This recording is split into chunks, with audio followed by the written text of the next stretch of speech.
अक्सर हम सुनते हैं कि जीवन दुखों से भरा हुआ है और ईश्वर की भक्ति उन दुखों से दूर होने का मार्ग है। किंतु सोचिए, यदि यह संसार दुख का सागर होता तो क्या तकदीर आपको यहाँ जन्म लेने देती? क्या ईश्वर स्वयं यहाँ जन्म लेते?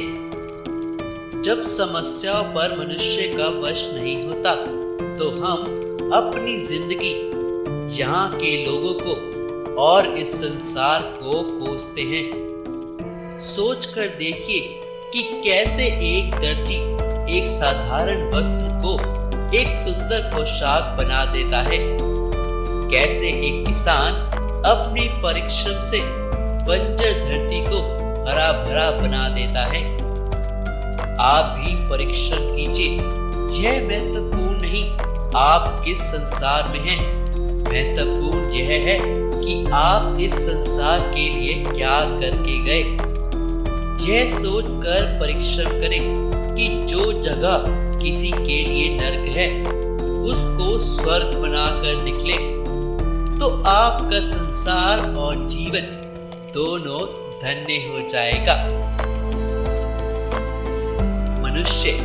मनुष्य की सोच, जीवन में कब क्या हो जाए पता ही नहीं लगता और हमारी सोच उस समय कब क्या सोच लेती है और यही सोच हमारे मन में कई बार हीन भावना भी ला देती है।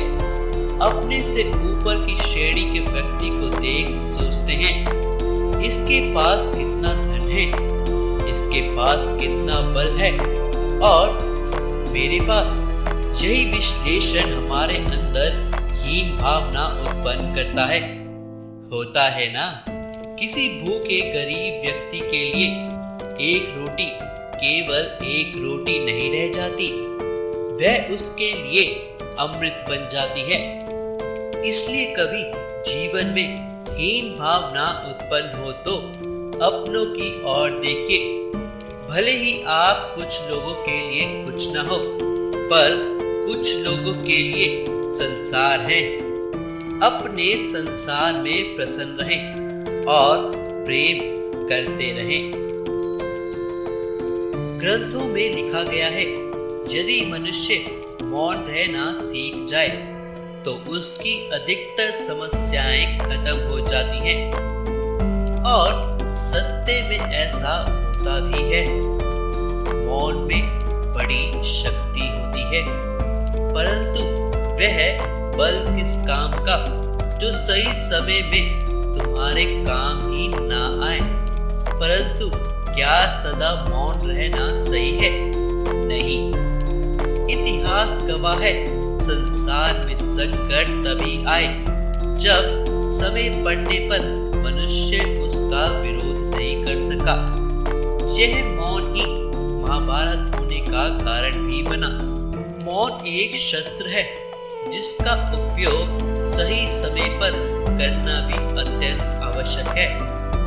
यदि बिना किसी कारण के मौन रहोगे तो वह वक्त दूर नहीं जब वह आपका व्यक्तित्व बन जाएगा और आपकी दुर्बलता भी।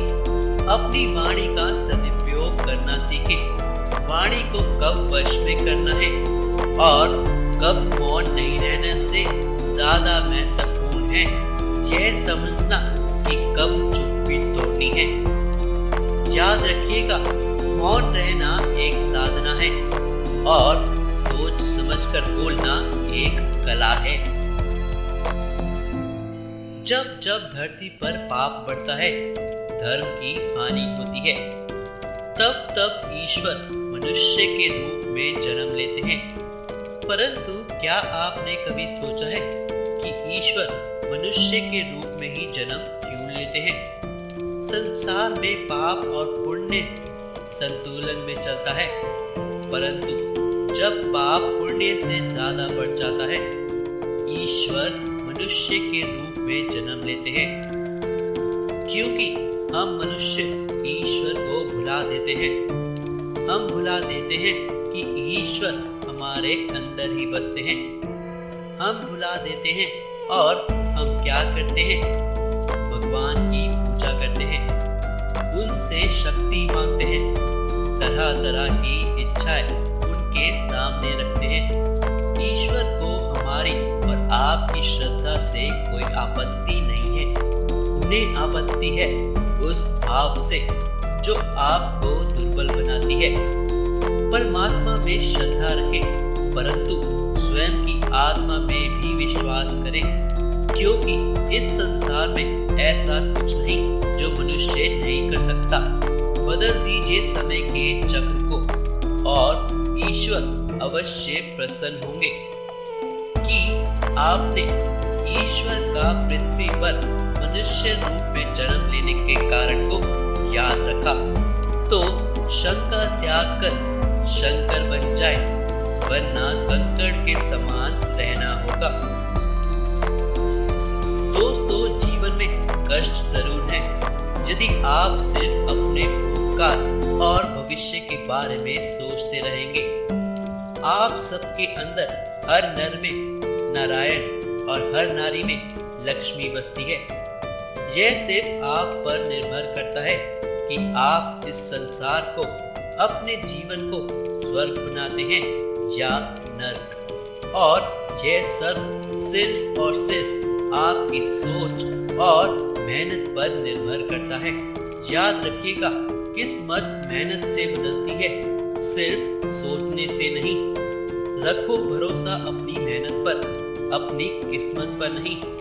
सपनों की तैयारी पूरी रखो और फिर सफलता का स्वाद चखो।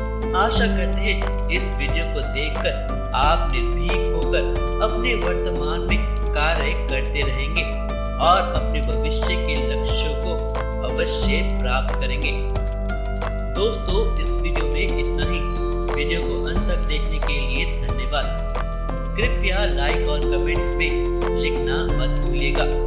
राधे राधे।